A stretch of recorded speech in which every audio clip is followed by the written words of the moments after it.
Sheila était assise, raide, sur un banc du parc. Ses yeux se plissèrent tandis qu'elle regardait les enfants jouer. Son regard se fixa sur Kira, une femme noire qui riait et jouait avec deux enfants blancs. Les doigts de Sheila se resserrèrent autour de la bandoulière de son sac à main, sa mâchoire se serrant à chaque cri de joie des enfants. Tandis qu'elle observait, des souvenirs défilaient dans son esprit. Des images de son enfance, jouant sans souci avec des enfants de toutes les couleurs et de tous les milieux. Elle se souvenait de la chaleur de ses amitiés, de l'innocence de ces jours-là. Mais ces souvenirs lui semblaient lointains maintenant, remplacés par une vision du monde durci qui voyait le danger, la suspicion et les différences. La main de Sheila tremblait alors qu'elle attrapait son téléphone. Elle hésita, son doigt planant sur le bouton d'appel. Allait-elle vraiment faire ça? Le rire de Kira et des enfants résonna dans ses oreilles et quelque chose en elle se brisa. Elle appuya sur le bouton, sa voix ferme alors qu'elle parlait au répartiteur de la police. Il y a un problème à City Park. Elle dit que ses yeux ne quittaient jamais Kira et les enfants. Je pense que ces enfants pourraient être en danger. Alors qu'elle raccrochait, un mélange d'émotions tourbillonnait dans sa poitrine. La droiture se battait contre le doute, mais elle repoussa ce dernier. Elle faisait ce qu'il fallait. Ne protégeait-elle pas ses enfants innocents de quoi exactement? La question la taraudait, mais elle la repoussa, se concentrant plutôt sur les sirènes qui approchaient au loin. Sheila regardait Kira continuer à jouer avec les enfants, inconsciente de la tempête qui était sur le point d'éclater. Une partie d'elle voulait les avertir d'arrêter, mais sa conviction restait ferme. Elle protégeait ses enfants, se dit-elle. C'était la bonne chose à faire. Alors que la voiture de police arrivait en vue, le cœur de Sheila s'emballa. Il n'y avait plus de retour en arrière possible.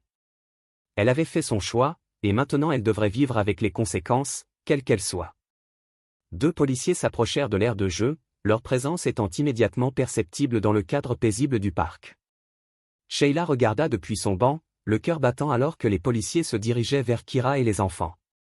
Elle vit le sourire de Kira faiblir lorsqu'elle remarqua l'approche des officiers, mais les enfants, Liam et Ava, continuèrent leur jeu, inconscients de la tension qui montait autour d'eux. L'officier Johnson, un homme grand avec une expression sévère, parla en premier. Nous avons reçu un appel concernant une situation potentielle ici.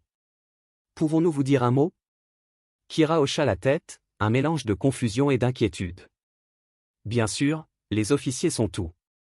Très bien. Alors que les officiers commençaient à interroger Kira, Sheila s'efforça d'entendre leur conversation.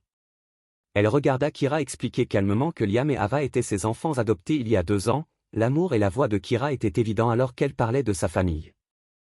Et les enfants couraient parfois vers elle, cherchant son attention avant de repartir jouer.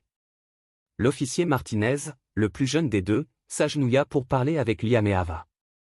La manière facile des enfants avec Kira et leur confort évident autour d'elle commencèrent à peindre une image très différente de ce que Sheila avait imaginé. Alors que la conversation se poursuivait, Sheila ressentit un sentiment croissant de malaise. La scène qui se déroulait devant elle ne correspondait pas au récit qu'elle avait construit dans sa tête. Elle se déplaçait mal à l'aise sur le banc, déchirée entre ses soupçons initiaux et la réalité qui se déroulait devant elle. Les policiers, apparemment satisfaits de l'explication de Kira et du comportement des enfants, commencèrent à conclure leur enquête.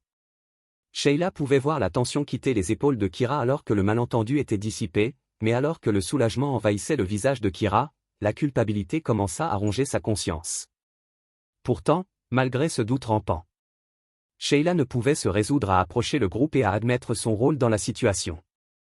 Ses préjugés, profondément ancrés, lui murmuraient toujours des justifications à l'oreille.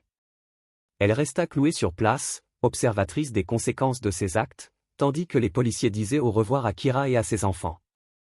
Alors que les policiers concluaient leur conversation avec Kira, des spectateurs curieux commencèrent à se rassembler. Des voisins qui promenaient leurs chiens ou profitaient de la journée ensoleillée furent attirés par la scène. Leur visage était un mélange d'inquiétude et de curiosité. Parmi eux se trouvait David, un vieil ami d'enfance de Sheila, qui fut l'un des premiers à s'approcher de Kira. David, un homme d'âge moyen au regard bienveillant, s'adressa à Kira d'un ton chaleureux et rassurant. « Est-ce que tout va bien ici? Pouvons-nous vous aider ?» Kira, encore visiblement secouée par la rencontre avec la police, parvint à esquisser un petit sourire. « Merci. Il semble qu'il y ait eu un malentendu, mais il est en train d'être réglé. » Alors que de plus en plus de gens se rassemblaient, un sentiment de soutien communautaire commença à se développer. David, reconnaissant l'opportunité de dissiper la tension, commença à partager des histoires de son enfance. Vous savez, dit-il en s'adressant au groupe. Ce parc a toujours été un lieu où les enfants de tous les horizons se réunissaient. Je me souviens quand Sheila et moi étions enfants. Nous jouions avec des enfants de tout le quartier, peu importe leur apparence ou leur origine. Ces paroles résonnèrent dans l'assemblée et Sheila, toujours assise sur son banc, ressentit un pincement au cœur. Elle vit ses voisins hocher la tête en signe d'accord, certains ajoutant leurs propres souvenirs d'un passé plus inclusif. L'atmosphère dans le parc commença à changer. Ce qui avait commencé comme une situation tendue se transforma en un rassemblement communautaire impromptu. Les gens partagèrent des collations, les enfants recommencèrent à jouer et les adultes engagèrent des conversations sur la diversité et l'acceptation. Sheila, cependant, se sentit de plus en plus isolée. Elle vit sa communauté se rallier autour de Kira et de ses enfants, démontrant l'ouverture et l'acceptation même qu'elle avait oubliée. Le contraste frappant entre ses actions et la réaction de la communauté lui donna le sentiment d'être mal à l'aise dans un quartier qu'elle avait considéré comme chez elle pendant des décennies, alors que les rires et les bavardages amicaux remplissaient l'air. Sheila resta à la périphérie, observatrice silencieuse de la chaleur et de la gentillesse qu'elle n'avait pas su offrir. Le rassemblement servit de puissant rappel des valeurs de la communauté, défiant les préjugés de Sheila d'une manière qu'elle ne pouvait ignorer. Alors que le rassemblement impromptu se poursuivait, Maria, une vieille amie de Sheila, l'aperçut assise seule sur le banc. Avec détermination dans les yeux, Maria s'approcha de Sheila, son visage un mélange de déception et d'inquiétude. « Sheila, nous devons parler, » dit Maria fermement, en s'asseyant à côté d'elle. « Que t'est-il arrivé ? Ce n'est pas la Sheila avec laquelle j'ai grandi. » Sheila se déplaça mal à l'aise évitant le regard de Maria. « Je ne sais pas de quoi tu parles. » Elle marmonna. Maria n'était pas d'accord. « Ne fais pas l'idiote avec moi. Je t'ai vu regarder plus tôt. Tu as appelé la police. Tu ne l'as pas fait ? » L'accusation flottait dans l'air entre eux. Le silence de Sheila était toute la confirmation dont Maria avait besoin. « Tu te souviens quand nous étions enfants ?» Maria a insisté pour que sa voix s'adoucisse légèrement. « Nous avions l'habitude de jouer avec tout le monde dans cette course de couleurs de parc. Rien de tout cela n'avait d'importance pour nous. Qu'est-ce qui a changé ? » Les défenses de Sheila se sont élevées. « Le monde a changé, Maria. Ce n'est plus aussi sûr qu'avant. J'essayais juste de protéger ses enfants. » Les yeux de Maria brillaient de colère. « Les protéger de quoi ? D'une mère aimante ? Du bonheur ? Écoute-toi, Sheila. Tu ne protèges personne.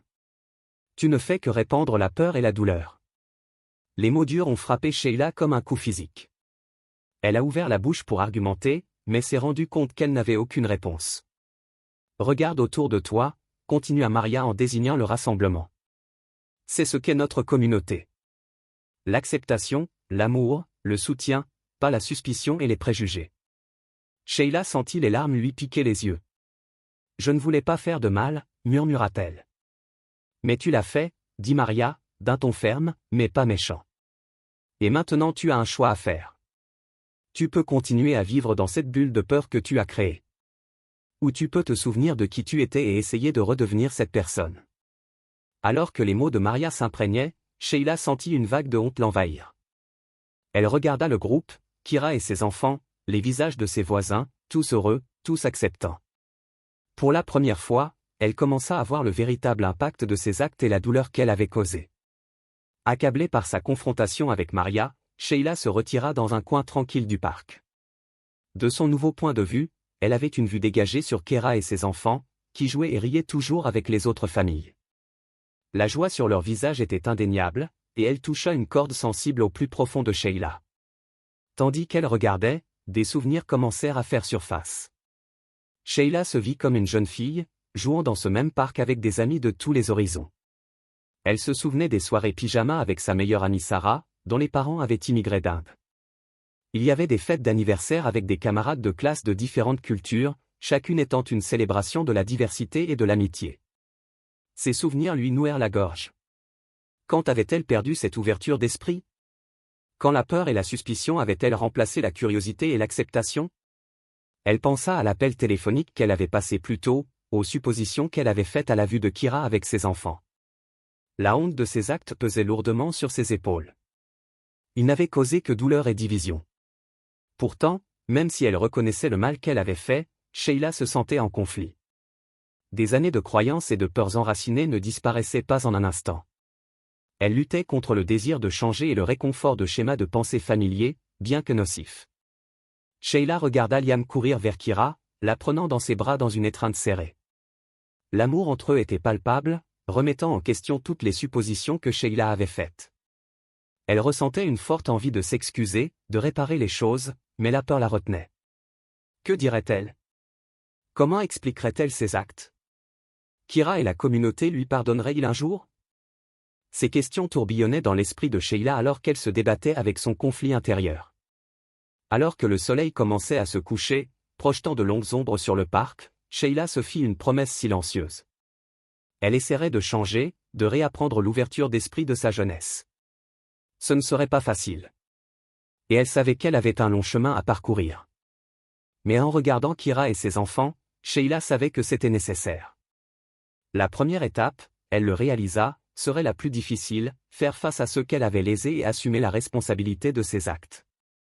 Au fur et à mesure que la soirée avançait, le rassemblement impromptu dans le parc prenait une atmosphère festive. Les membres de la communauté touchés par l'histoire de Kyra et consternés par l'incident précédent commencèrent à organiser une manifestation de soutien. Les gens arrivèrent avec des couvertures, des chaises pliantes et un assortiment de collations et de boissons. David, prenant en charge la situation, commença à installer un petit buffet sur une table de pique-nique à proximité. Transformons ce malentendu en une célébration de notre communauté, a-t-il annoncé, sa voix portant à travers le parc. L'arôme du pop-corn fraîchement éclaté et des hot-dogs grillés remplissait l'air tandis que les voisins partageaient de la nourriture et des histoires. Les enfants se précipitaient entre les adultes, leur rire en contrepoint des conversations sérieuses qui se déroulaient. Alors que Twilight s'installait sur le parc, David se leva pour s'adresser au groupe. « Mes amis, je tiens à vous remercier tous d'être venus ainsi. Que s'est-il passé aujourd'hui? Eh bien, ce n'est pas ce que représente notre communauté. Mais ici, c'est ce que nous sommes. » Il fit un geste vers Kyra et ses enfants. « Kyra, nous voulons que vous sachiez que vous et votre famille êtes une partie précieuse de ce quartier, votre amour pour Liam et Ava transparaît. Et nous avons de la chance de vous avoir ici. » Kyra, visiblement émue par l'effusion de soutien, se leva. « Merci beaucoup à tous, dit-elle, la voix pleine d'émotion. Lorsque ces officiers se sont approchés de moi plus tôt, j'ai eu peur. Mais vous voir tous ici debout avec nous, cela signifie plus. Je ne peux pas dire plus que ça. » Tandis que Kyra parlait, d'autres voisins partageaient leurs propres histoires d'amitié, d'acceptation et de l'importance de la diversité dans leur communauté. Chaque histoire était un puissant rappel des liens qui unissaient leur quartier. De son endroit isolé, Sheila regardait la scène se dérouler. La chaleur et l'unité affichée contrastaient fortement avec ses actions précédentes. Elle ressentait un sentiment croissant d'isolement, réalisant à quel point elle était en décalage avec sa propre communauté. Alors que le rassemblement se poursuivait, avec de la musique douce en arrière-plan et des enfants chassant des lucioles, Sheila se retrouva à vouloir en faire partie. Pourtant, le poids de ses actions la retenait. La laissant à l'extérieur en train de regarder la communauté à laquelle elle se sentait autrefois si liée. Alors que la célébration communautaire se poursuivait, Sheila ressentit une envie irrésistible de se joindre à eux, de faire amende honorable d'une manière ou d'une autre. Elle se leva de son endroit isolé et s'approcha timidement du groupe. Cependant, alors qu'elle s'approchait, elle remarqua que plusieurs voisins lui jetaient des regards méfiants. Certains lui tournèrent même le dos, leur langage corporel communiquant clairement leur désapprobation. Et elle s'arrêta avant le rassemblement. Le rejet, bien que non exprimé, était palpable. Elle se tenait là, incertaine et en conflit, se sentant plus seule que jamais dans une mer de visages familiers. Alors qu'elle était sur le point de se retirer, une petite voix se fit entendre à côté d'elle. « Et, madame, pourquoi avez-vous l'air si triste ?» Sheila baissa les yeux pour voir Liam, l'un des enfants de Kyra, qui la regardait avec une curiosité innocente. Sa présence la prit au dépourvu. Et elle lutta pour trouver les mots. « Je pense juste à certaines choses que j'ai faites de mal. » Sheila répondit d'une voix à peine plus forte qu'un murmure. Liam inclina la tête, les yeux écarquillés d'émerveillement enfantin. « Ma mère dit que lorsque nous faisons quelque chose de mal, nous devrions nous excuser et essayer d'arranger les choses. » Avez-vous essayé cela? La simplicité de la sagesse de l'enfant frappa profondément Sheila. Elle sentit les larmes lui monter aux yeux en regardant Liam, ne voyant ni une menace ni un problème. Mais juste un petit garçon au bon cœur. Non, je ne l'ai pas fait, admit Sheila, la voix brisée, mais peut-être que je devrais. Liam hocha la tête avec sagesse, puis sourit soudainement. Tu veux venir jouer avec nous? Nous passons un bon moment. Sheila fut tentée un instant. L'innocence et le pardon dans l'invitation de Liam furent une bombe pour sa conscience troublée, mais elle hésita, jetant un coup d'œil à Kira et aux autres adultes. Je ne pense pas que ce soit une bonne idée en ce moment, dit doucement Sheila. Mais merci d'avoir demandé. Alors que Liam haussait les épaules et courait rejoindre les autres enfants, Sheila restait clouée sur place. Cette brève interaction l'avait ébranlée au plus profond d'elle-même, remettant en question ses idées préconçues et la forçant à affronter la réalité de ses actes. Elle regarda Liam rejoindre sa famille, l'amour et l'acceptation qui l'entouraient contrastant fortement avec l'isolement qu'elle ressentait maintenant. Mais le chemin à parcourir semblait intimidant. Le fossé entre elle et sa communauté semblait plus grand que jamais. Pourtant, les simples mots de Liam avaient apporté une lueur d'espoir. Alors que la célébration se poursuivait autour d'elle, Sheila se tenait au bord d'une décision qui façonnerait son avenir dans la communauté. Se déroba, Sheila prit une profonde inspiration et s'approcha du groupe. Alors qu'elle s'approchait, les conversations se turent et tous les regards se tournèrent vers elle.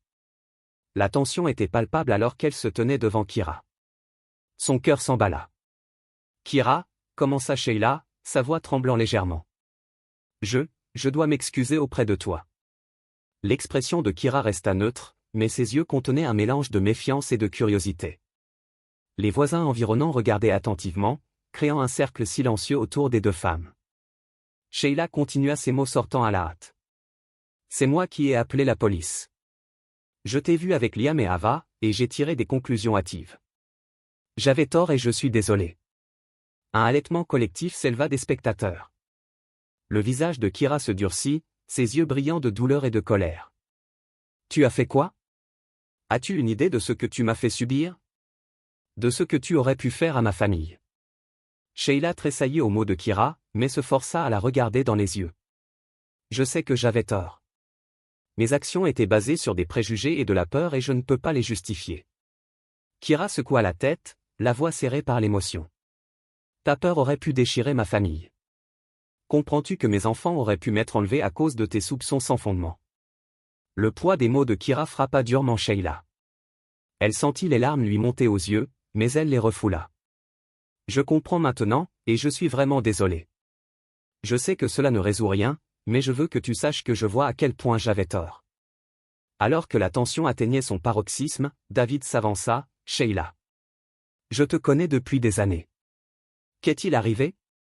Ce n'est pas la personne avec laquelle j'ai grandi. Le sang-froid de Sheila se brisa. Je ne sais pas. Elle a admis que sa voix s'était brisée quelque part en chemin. J'ai laissé la peur prendre le dessus.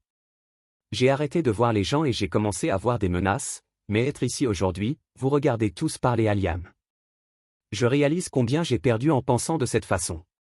La foule murmura, certains visages s'adoucirent avec compréhension, d'autres restèrent sceptiques.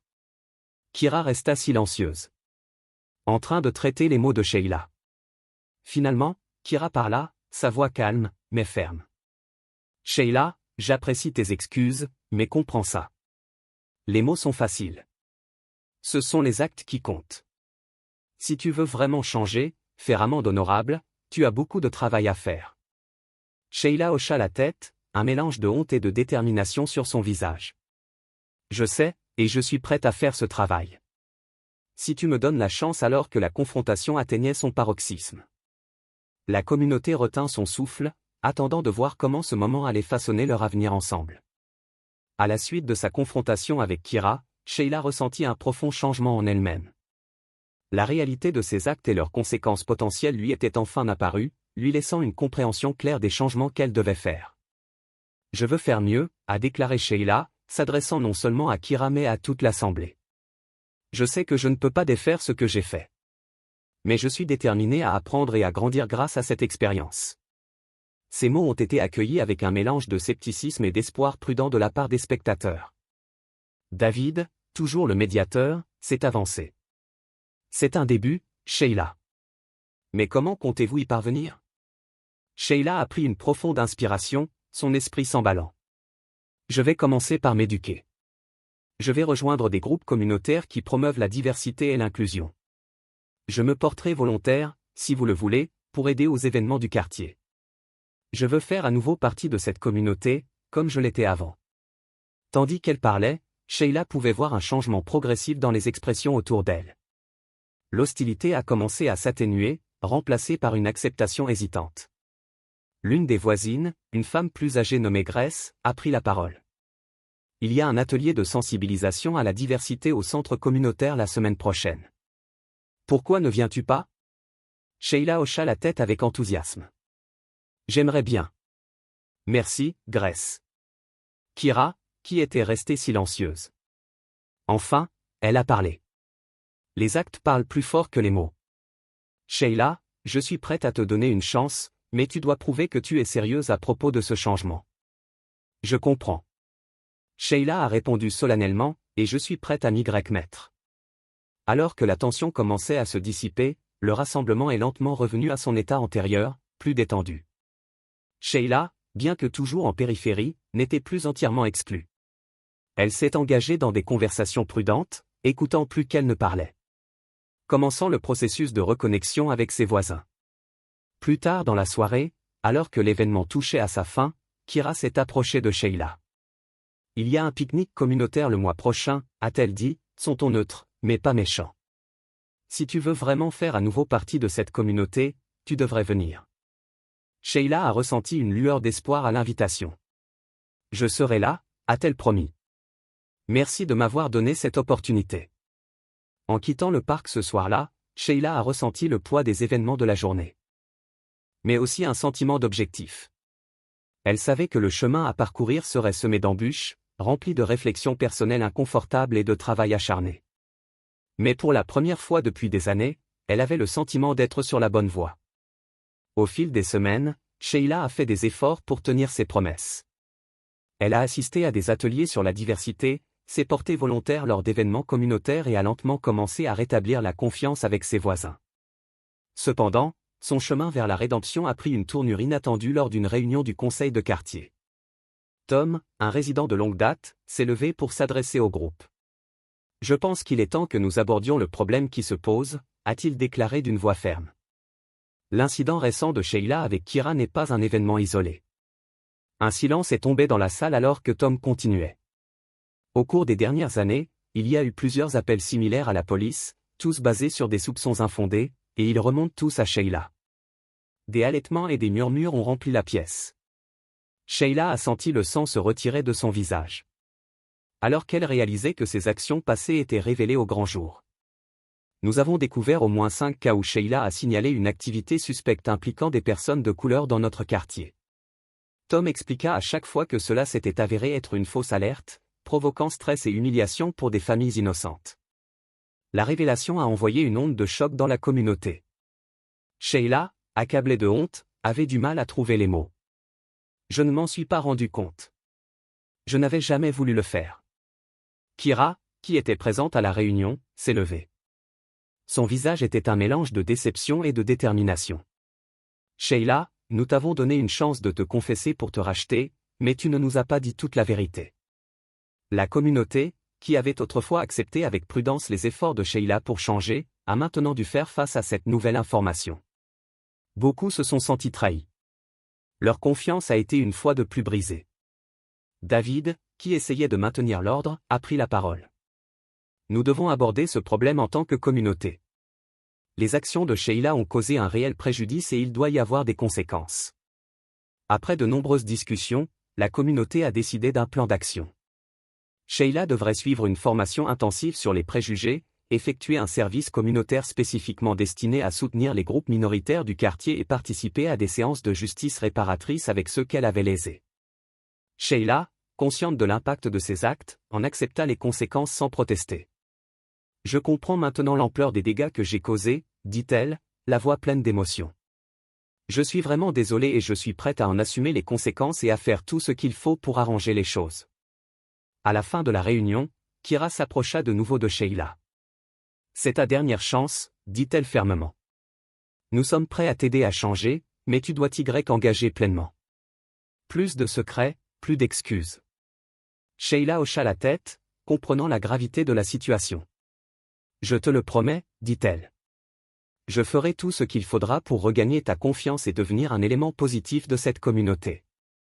En quittant la réunion, Sheila sentit le poids de ses actions passées et le long chemin à parcourir. Mais elle sentit aussi une lueur d'espoir. Avec un travail acharné et un véritable changement, elle pourrait un jour appartenir à nouveau véritablement à cette communauté diverse et bienveillante.